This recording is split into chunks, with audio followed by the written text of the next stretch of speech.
పవన్ కళ్యాణ్ గారు లాంటి సభ్యత పద్ధతి ఉన్న మనిషి దగ్గర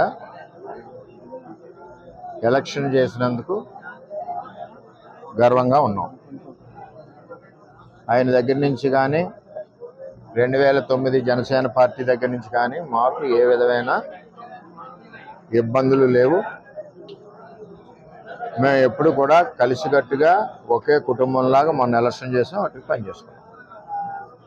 ఏదైతే తెలుగుదేశం పార్టీ నుంచి 5 నెలలు 6 నెలల ముందు వెళ్ళిన 20-25 మంది జనం ఉన్నారో వారిని స్థానిక ఎంపీ వైసీపీ పార్టీ అని చెప్పి పార్టీలో జాయిన్ చేసుకుని ఉండడం జరిగింది. వాళ్ళే ఈ దాడి చేశారు వన్నిపూడిలో. చేత చాలా అవుతుంటాయి, మేము ఫేస్ చేయగలం. మాకు చేతగా కాదు, చేతగాని దద్దంలో కాదు. మేము ఈ దాడి ప్రత్యక్షంగా పోలీసులు ఉన్న చోట జరిగింది, పోలీసులు ఉన్నప్పుడు జరిగింది. మేము ఒక ఆయన్ని సర్పంచ్ గారిని కలవడానికి వెళ్ళాం.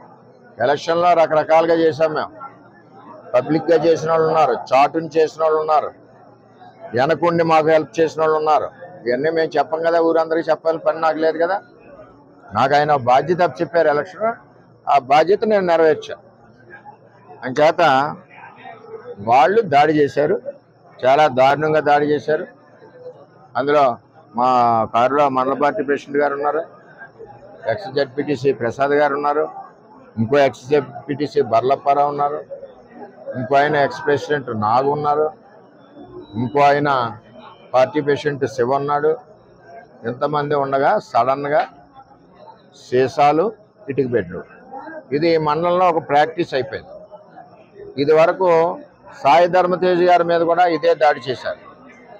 ఆ దాడి చేసినప్పుడు సరైన చర్యలు పోలీస్ యంత్రాంగం తీసుకోలేదు.